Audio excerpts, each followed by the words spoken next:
Hello everyone, welcome to my channel one platform job. तो आप सभी छात्रों को तहे दिल से स्वागत करते हैं हमारे परिवार वन प्लेटफॉर्म जॉब पे। तो दोस्तों, आज का जो क्लास है वो काफ़ी इम्पोर्टेंट है, बहुत ही ज़्यादा इम्पोर्टेंट है।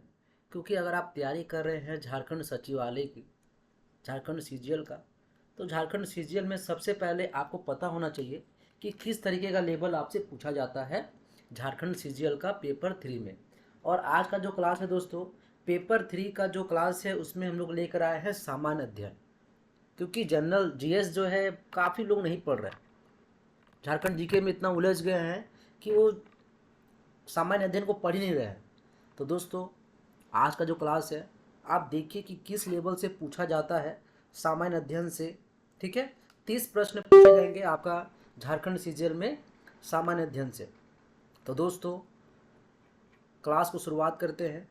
ठीक है, अगर आप लोग हमारे चैनल पर नए हैं तो चैनल को आप लोग सब्सक्राइब कर लीजिए, और जो भी दोस्त आपके जो भी साथी तैयारी कर रहे हैं झारखंड सीजीएल का, उन्हें भी आप शेयर कीजिए। देखिए, ये जो 28 जनवरी को जो एग्ज़ाम हुआ था दोस्तों, ठीक है, उसी का पेपर है पेपर 3। देखिए, सामान्य अध्ययन के क्लास को लेकर आए हैं। किस तरह का लेवल है, लेवल आपको जानना बहुत ही इंपॉर्टेंट है। तो सामान्य अध्ययन आप देख रहे होंगे। पहला प्रश्न है दोस्तों कि राष्ट्रमंडल खेल 2018 में स्वर्ण पदक जीतने वाले भारतीय भाला फेंकने वाले खिलाड़ी का नाम बताइए। ये आपने काफ़ी चर्चित रहे, ठीक है, भाला फेंकने में। बताइए कौन सा उत्तर, हमारे कमेंट बॉक्स में कमेंट करके बताइए।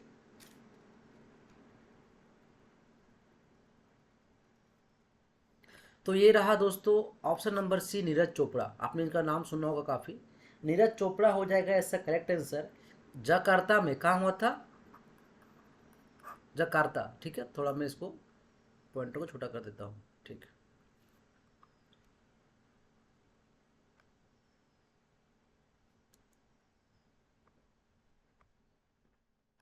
ठीक है दोस्तों। तो जकार्ता में कब हुआ था? 2018 में। ठीक है, एशियाई खेल देखने को मिला था, और जहाँ पर इन्होंने कितना दूर फेंका था? 88.06, 88.06 मीटर इन्होंने भाला फेंक कर स्वर्ण पदक जीता। क्यों? किसने ने? नीरज चोपड़ा ने। ऑप्शन नंबर सी हो जाएगा दोस्तों इसका करेक्ट आंसर। आगे का सवाल को देखते हैं। ठीक है, आगे सवाल है दोस्तों कि स्थिरता स्थिरता के साथ विकास के लक्ष्य पर केंद्रित पंचवर्षीय योजना की पहचान करें। क्या है स्थिरता के साथ विकास? कौन सा ऑप्शन दोस्तों लग रहा है करेक्ट हो जाएगा? द्वितीय पंचवर्षीय योजना, चौथी पंचवर्षीय योजना, प्रथम पंचवर्षीय योजना, छठी पंचवर्षीय योजना। तो स्थिरता के साथ विकास दोस्तों कौन से केंद्रित पंचवर्षीय योजना की पहचान करता है? तो चौथी। ठीक है, और ये चौथी पंचवर्षीय योजना कब से कब चला था? 1969 से लेकर 74। ठीक है, क्योंकि वहाँ ईयर भी पूछ देता है। आगे देखते हैं। आगे ये सवाल है कि निम्नलिखित में से कौन सी फसल मिट्टी में नाइट्रोजन की मात्रा को समृद्ध करती है? कौन सी फसल है, बताने हैं। तो दोस्तों मटर है। ऑप्शन नंबर डी, जो भी साथी कह रहे हैं उन सभी का बिल्कुल करेक्ट हो जाएगा। ऑप्शन नंबर डी मटर हो जाएगा। आगे के सवाल को देखते हैं। आगे ये सवाल है कि झारखंड, ठीक है, झारखंड में किस वृक्ष के मीठे खाने योग्य फूलों से शराब प्राप्त की जाती है? झारखंड में आखिर कौन सा वृक्ष है दोस्तों जहाँ पर, ठीक है, फूलों से शराब की प्राप्ति होती है?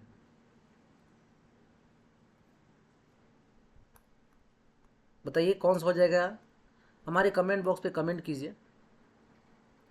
दोस्तों, आपने नाम सुना होगा महुआ का। ठीक है, महुआ सुने होंगे झारखंड में, जो कि काफ़ी फेमस है। ठीक है, तो महुआ से क्या होता है ना, शराब की प्राप्ति होती है वहाँ के फूलों से। आगे प्रश्न को देखते हैं कि निम्नलिखित में से किस हॉकी खिलाड़ी को राजीव गांधी खेल रत्न पुरस्कार से सम्मानित किया गया था? बताइए। हॉकी खिलाड़ी का नाम बताइए जिन्होंने राजीव गांधी खेल रत्न पुरस्कार सम्मानित किया गया। तो उनका नाम है दोस्तों धनराज पिल्ले। ऑप्शन नंबर ए जो भी साथी कह रहे हैं उन सभी का बिल्कुल करेक्ट हो जाएगा। और इनका जन्म कब हुआ था? धनराज पिल्ले जो हॉकी खिलाड़ी है, इनका जन्म हुआ था 16 जुलाई 1968। कब? 16 जुलाई 1968, 1968। आगे चलते हैं आगे सवाल की ओर। आगे ये सवाल है कि गतिमान वस्तुओं के चित्रों को टेलीविजन करने वाले व्यक्ति कौन है?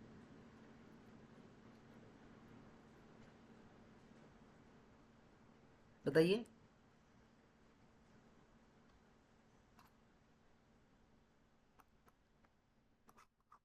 गतिमान वस्तुओं के चित्रों को टेलीवाइज करने वाले व्यक्ति कौन है? तो उनका नाम है जॉन एल बेयर्ड। ठीक है, जॉन एंड बेयल जो है, बेयर्ड आप देख रहे हैं, इनका अगर फुल नेम पूछे तो इनका नाम क्या हो जाएगा? बताइए।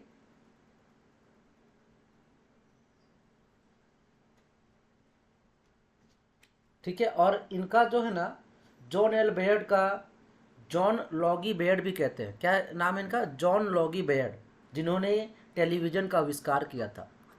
जॉन एल बेयर्ड ने टेलीविज़न का आविष्कार किया था। और गतिमान वस्तुओं को चित्रों में टेलीवाइज करने वाले व्यक्ति कौन थे? तो जॉन एल बेयर्ड। आगे देखते हैं। आगे ये सवाल है कि इंडियन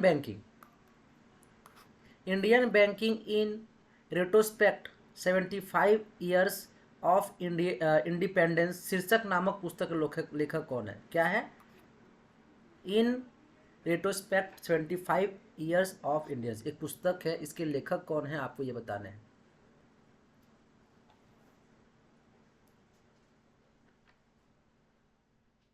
दोस्तों इस पुस्तक के लेखक है डॉक्टर आशुतोष राराविकार। ठीक है, ये जो है आरबीआई के आर्थिक और नीति अनुसंधान के निदेशक भी रहे हैं। ठीक है, आरबीआई के। और डॉक्टर आशुतोष इनका जो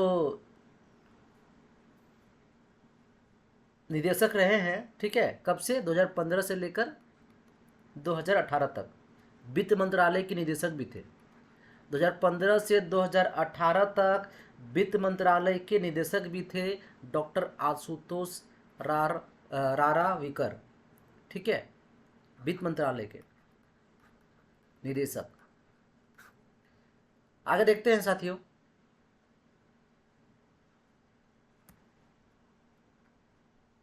कौन सदस्य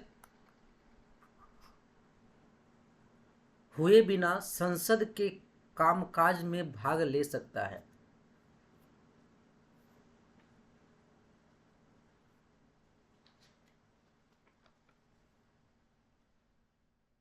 तो भारत के महान्यायवादी, ऑप्शन नंबर सी। ठीक है, ऑप्शन नंबर सी हो जाएगा इसका करेक्ट आंसर।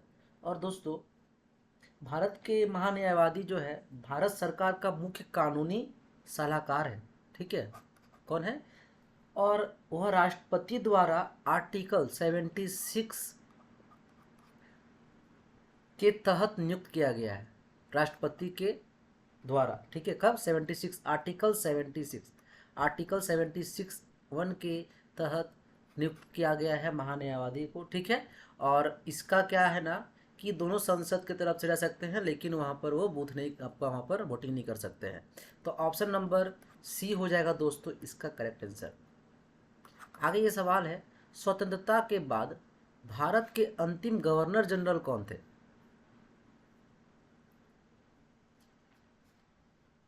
तो दोस्तों स्वतंत्रता के बाद जो अंतिम भारत के गवर्नर जनरल रहे हैं उनका नाम है चक्रवर्ती राजगोपालचारी। ठीक है, जिनका जो है जून 1948 में उन्होंने भारत के अंतिम सरकार का गवर्नर जनरल रूप नियुक्त किया गया था। कब? 1948, भारत का अंतिम स्वतंत्रता के बाद। कब? 1948 में। ठीक है, और इन्होंने 1950 जनवरी 1950 में तक सेवा दी थी। कब तक सेवा दी थी? जनवरी 1950 तक सेवा दी थी और जून 1948 में इनको भारत के अंतिम जनरल गवर्नर के रूप में थे। ठीक है, आगे देखते हैं। देखिए किस तरह का सवाल आखिर जेएसएससी सीजीएल पूछ रहा है। झारखंड सचिवालय की तैयारी कर रहे हैं आप, लेवल भी देखिए किस तरह का लेवल आखिर झारखंड सचिवालय पूछ रहा है, ताकि आप एग्ज़ाम में बैठो। एग्ज़ाम में जानने से पहले मैं बोलूँगा कि एक बार आप ज़रूर इस प्रश्न को एक बार देख लीजिए, ताकि आपको मान लेते यही प्रश्न एग्ज़ाम में पूछ लिया जाए तो आपको कहीं परेशानी ना हो।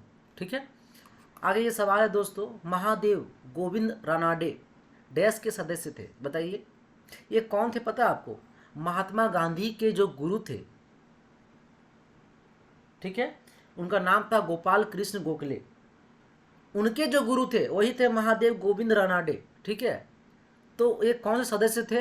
तो ये थे प्रार्थना समाज के सदस्य थे। ऑप्शन नंबर बी हो जाएगा दोस्तों इसका करेक्ट आंसर। और ये कहाँ से थे? तो महाराष्ट्र से थे। ठीक है, आगे देखते हैं दोस्तों। आगे ये सवाल है 11 नंबर कि निम्नलिखित में से कौन सी पुस्तक मीना अय्यर द्वारा सह लिखी है, बताइए। किनके द्वारा पुस्तक? मीना अय्यर द्वारा लिखी गई पुस्तक का नाम है आई एम नो मसीहा। ठीक है, आई एम नो मसीहा। ऑप्शन नंबर डी, जो भी साथी कह रहे हैं उन सभी का बिल्कुल करेक्ट हो जाएगा। आगे के प्रश्न को देखते हैं दोस्तों। ज़्यादा प्रश्न नहीं है, 30 ही प्रश्न है, 30 प्रश्न है। थोड़ा समय निकाल के आप देख लीजिए ताकि आपको एग्ज़ाम में परेशानी ना हो, आपको लेवल पता हो पाए क्या लेवल की आपको तैयारी करना है। समय काफ़ी कम है आपके पास, 8 दिनों का समय है, फिर एग्ज़ाम स्टार्ट हो जाएगा 7 दिनों के बाद ही। 17 से एडमिट कार्ड भी आना स्टार्ट हो जाएगा। आपके फ़ोन में मैसेज जा रहा होगा कि एग्ज़ाम का डेट कब है, आपका लोकेशन कहाँ है, सब बताया जा रहा होगा। आगे सवाल है, दसमगढ़ भी झारखंड में से किस झरने का नाम है? दसमगढ़, तो नाम में ही है दसम, तो ऑप्शन नंबर बी हो जाएगा दसम फॉल। आप जानते होंगे दसम फॉल के बारे में। कहाँ पर है? ये रांची में है। इसकी ऊंचाई कितनी है? तो 144 फीट की ऊंचाई है। ठीक है, आगे देखते हैं। उदयपुर का युद्ध कब हुआ था, ये बताइए। तो दोस्तों उदयपुर का युद्ध 1680। ऑप्शन नंबर ए, जो भी साथी कह रहे हैं उन सभी का बिल्कुल करेक्ट हो जाएगा। ठीक है, ऑप्शन नंबर ए उदयपुर। कैसे हुआ था, किनके बीच में हुआ था युद्ध? तो औरंगजेब, ठीक है, औरंगजेब और मेवाड़ के बीच में। ठीक है, औरंगजेब और मेवाड़ के बीच में हुआ था उदयपुर का युद्ध। और इस युद्ध में ना औरंगजेब ने मेवाड़ पर हमला कर दिया था। ठीक है, हमला किया था और पूरा उदयपुर को लूट लिया था। ठीक है, इसलिए 1680 में हुआ था उदयपुर का युद्ध। किनके बीच में हुआ था? तो औरंगजेब और मेवाड़। निम्नलिखित में से कौन मणिपुरी नृत्य शैली से संबंधित है? मणिपुरी नृत्य शैली, तो वो है दोस्तों Guru Bipin Singh. Option number C, जो भी साथी कह रहे हैं उन सभी का बिल्कुल करेक्ट हो जाएगा, ऑप्शन नंबर सी। ठीक है, और गुरु बिपिन सिंह जो है डायरेक्टर, कोरियोग्राफर, टीचर भी रहे हैं मणिपुरी डांस का। और इनका जन्म हुआ था 23 अगस्त 1918 से लेकर 9 जनवरी 2000 तक ये रहे। ठीक है, गुरु बिपिन सिंह काफ़ी चर्चित व्यक्ति थे। आगे देखते हैं। हड़प्पा स्थल किस नदी के तट पर स्थित है? हड़प्पा स्थल, नदी का नाम पूछा है तो आप जानते होंगे रावी। रावी नदी के तट पर स्थित है हड़प्पा स्थल। ठीक है, आगे ये सवाल है दोस्तों। देखिए ज़्यादा समय नहीं ले रहे हैं, समय काफ़ी कम है। मैं वो प्रश्न पढ़ रहा हूँ, डायरेक्ट उत्तर दे रहा हूँ। आप भी कमेंट कीजिए, आप पहले देखिए कि कितना आप सही कर पा रहे हैं। डैश झारखंड के पहले गैर आदिवासी मुख्यमंत्री जिन्होंने अपना कार्यकाल भी पूरा किया। तो कौन गैर आदिवासी मुख्यमंत्री बने झारखंड में जो कि अपना पूरा कार्यकाल पूरा किया? कौन पूरा कार्यकाल पूरा किए थे? वो थे रघुवर दास। ठीक है, रघुवर दास थे, जो कि अभी क्या है, अभी वो उड़ीसा के राज्यपाल बने हैं वर्तमान काल में। अभी कहाँ पर है अभी, तो उड़ीसा के राज्यपाल है। और इनका जन्म कहाँ हुआ था, ये कहाँ के थे, ये जमशेदपुर, ठीक है, जमशेदपुर के रहने वाले थे। इनका जो है 3 मई 1955 में इनका जन्म हुआ था, मई 1955, ठीक है। अब ये उड़ीसा के 26वें, उड़ीसा के 26वें राज्यपाल है, 26वें नंबर पे राज्यपाल के रूप में कार्यरत है। और इनका झारखंड में अगर हम कार्यकाल देखें 5 साल कब से कब थे, तो 2014 से 2019, अगर प्रॉपर डेट लिख दिया जाए तो 28 दिसंबर 2014 से 29 दिसंबर 2019, 14 से 19, 5 साल का कार्यकाल पूरा आपने इन्होंने किया है। आगे देखते हैं दोस्तों, महानदी घाटी से दक्षिण में नीलगिरी तक फैला हुआ है, कौन सा घाटी है,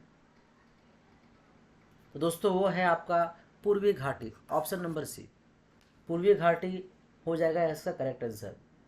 और पूर्वी घाटी की सबसे ऊंची चोटी जो है उसका नाम है जिंदाघरा, जिंदाघर है ना, चोटी भी कहा जाता है, ऑप्शन नंबर सी।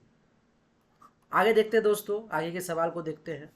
खेल मंत्रालय द्वारा 2017 के लिए प्रतिष्ठित पद्म भूषण पुरस्कार से के लिए किसे सम्मानित किया गया था, लेकिन अतः 2020 में यह पुरस्कार दिया गया, किन्हें दिया गया बताइए। नाम तो 2017 में आया था, ठीक है, लेकिन क्या हुआ 2020 में यह पुरस्कार किसको दिया गया, यह बताना है।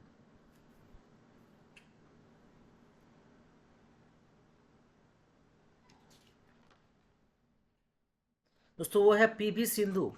पीवी सिंधु का आपने नाम सुना होगा, जो कि बैडमिंटन खिलाड़ी थे,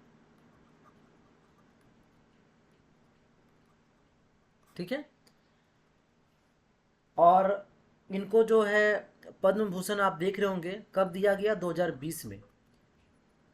पद्म भूषण दिया गया 2020 में।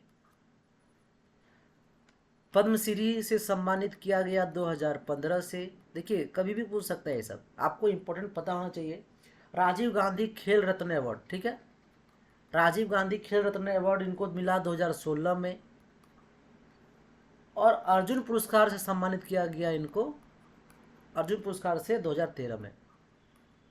इनको पीवी सिंधु को, पीवी सिंधु को देखिए स्टार्टिंग में देखिए, अर्जुन पुरस्कार 2013 में, पद्मश्री 2015 में, राजीव गांधी खेल रत्न अवार्ड 2016 में, और पद्म भूषण 2020 में उनको पुरस्कार दिया गया। आगे देखते हैं दोस्तों,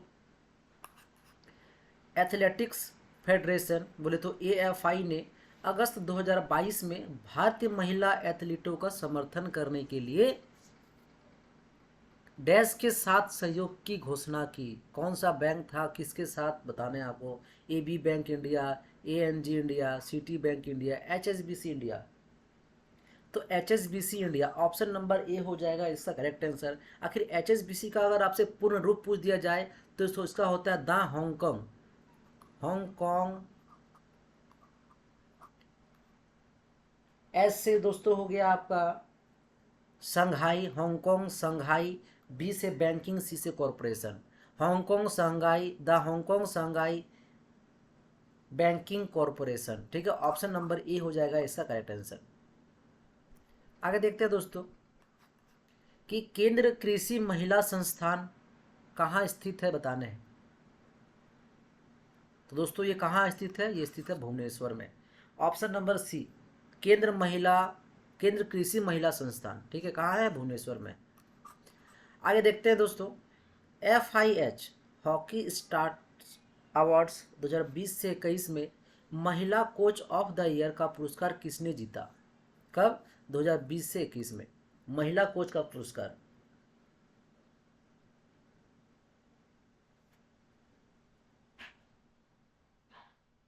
तो वो थी सोड मरीन, option number C, option number C हो जाएगा दोस्तों इसका करेक्ट आंसर, ठीक है। आगे है कि निम्नलिखित में से कौन सी सबसे पुरानी भारतीय भाषा है, बताइए। इंपॉर्टेंट सवाल है ये, रेलवे में ही पूछा गया सवाल है। आपका एक्साइज में पूछा हुआ सवाल है, अच्छा सवाल है। देखिए, सबसे पुरानी भाषा जो कि है वो है दोस्तों तमिल। ठीक है, भारतीय भाषा पूछे सबसे पुरानी तो तमिल है। ऑप्शन नंबर बी हो जाएगा दोस्तों इसका करेक्ट आंसर। आगे है, निम्नलिखित में से कौन सी भाषा सिक्किम में नहीं बोली जाती है? सिक्किम में लेप्चा बोला जाता है, भूटिया बोला जाता है, नेपाली बोला जाता है, बोडो को नहीं बोला जाता है। ठीक है, तो ये ऑप्शन, ये ऑप्शन, ये ऑप्शन नहीं होगा। कौन सा नहीं बोली जाती है पूछा आपसे, तो बोडो। ऑप्शन नंबर ए जो भी साथी कह रहे हैं उन सभी का बिल्कुल करेक्ट है, बोडो। बोडो सिक्किम की भाषा नहीं बोली जाती है। आगे देखते हैं, भारत में सार्वजनिक क्षेत्र का सबसे बड़ा बैंक बताने हैं। इंपॉर्टेंट सवाल है, सबसे ज्यादा। बताइए कौन सा ऑप्शन लग रहा है आपको करेक्ट होगा।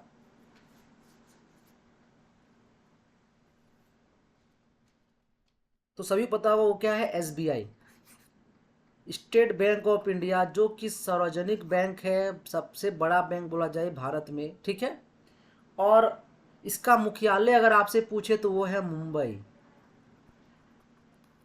ठीक है, और इनके सीईओ पूछे, एसबीआई के सीईओ कौन है, तो दिनेश खरा, दिनेश दिनेश खरा। ठीक है, और 1955 में एसबीआई को जो है 1955 में इंपेरियल इंपेरियल बैंक का नाम आपने सुना होगा। ठीक है, इंपेरियल बैंक से क्या चेंज कर दिया गया, एसबीआई कर दिया गया। कब, 1955 में। ठीक है, इंपेरियल बैंक ऑफ इंडिया से एसबीआई बैंक बना दिया गया 1955 में। क्लियर हो गया। सीईओ पूछे तो दिनेश खरा, मुख्यालय पूछे तो मुंबई। कब हुआ इंपेरियल बैंक से एसबीआई, 1955 में। ठीक है, आगे देखते हैं, किस केंद्र शासित प्रदेश में पंचायती राज व्यवस्था मौजूद नहीं है? मौजूद नहीं है पूछा है दोस्तों।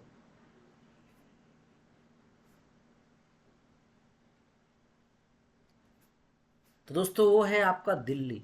ऑप्शन नंबर बी जो भी साथी कह रहे हैं उन सभी का बिल्कुल करेक्ट हो जाएगा, दिल्ली। ठीक है, कुछ पॉइंट्स बता देते हैं इसमें। तो दिल्ली जो है भारत संविधान के अनुच्छेद 243, आर्टिकल 243 एम के मुताबिक नागालैंड कौन कौन सा मौजूद नहीं है, पंचायती राज कौन कौन सा केंद्र शासित प्रदेश है, तो दिल्ली हो गया, नागालैंड हो गया, मेघालय हो गया। ठीक है, और मिजोरम को छोड़कर। ठीक है, बाकी सभी केंद्र शासित प्रदेशों में पंचायती राज व्यवस्था है। ठीक है, सॉरी, व्यवस्था है। ठीक है, बाकी सब में नहीं है। कहाँ कहाँ नहीं है, तो दिल्ली में नहीं है पंचायती राज व्यवस्था, नागालैंड में नहीं है, मेघालय में नहीं है, और मिजोरम में नहीं। ये चार है आपका केंद्र शासित प्रदेश। ठीक है, आगे देखते हैं, इनमें से किस वर्ष उर्दू साहित्य के लिए साहित्य अकादमी पुरस्कार नहीं प्रदान किया गया था? कौन सा वर्ष था?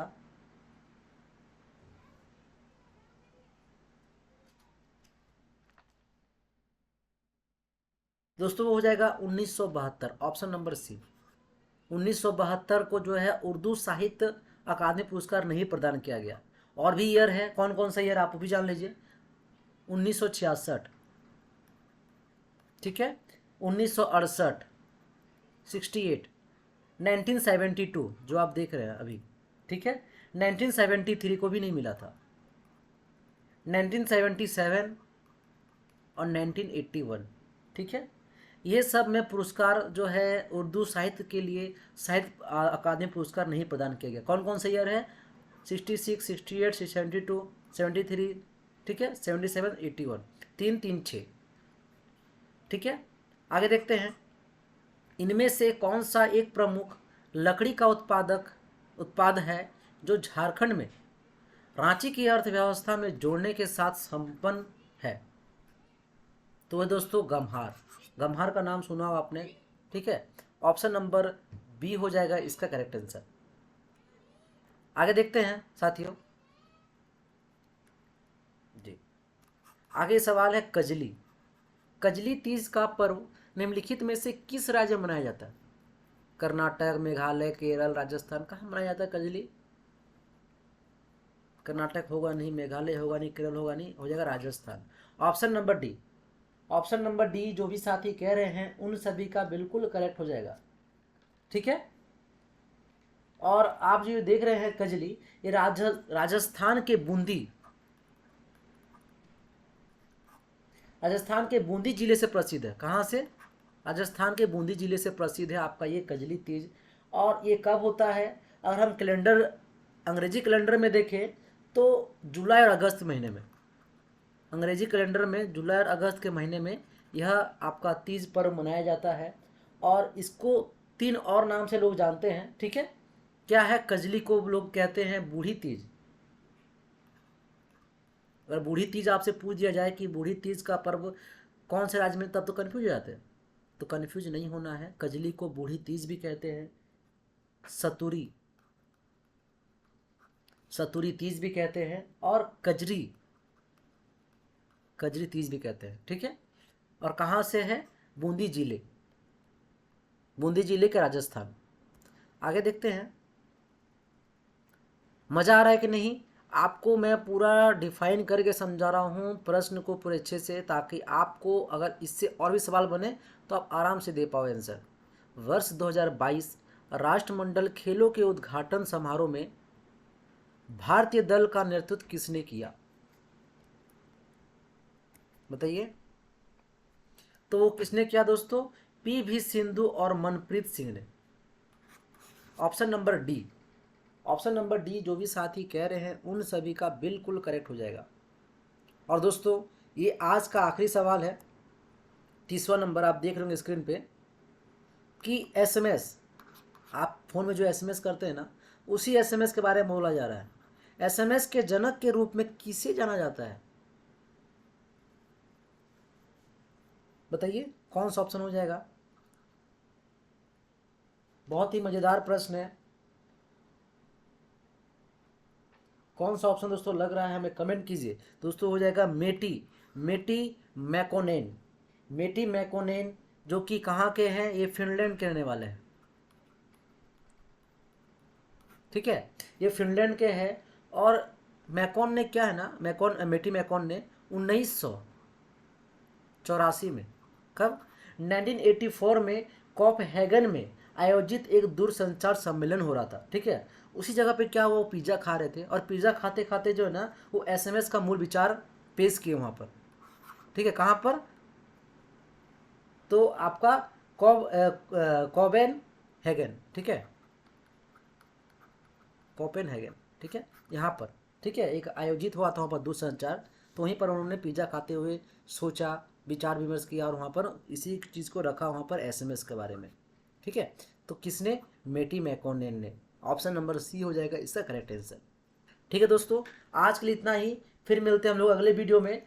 साइंस से बहुत सारे बोल रहे हैं कि सर साइंस लेकर आइए, मैथ में किस तरीके का सवाल पूछा गया था झारखंड सीजीएल में, आपको बताइए। दोस्तों सारा क्लास अपलोड आपको आज ही मिल जाएगा।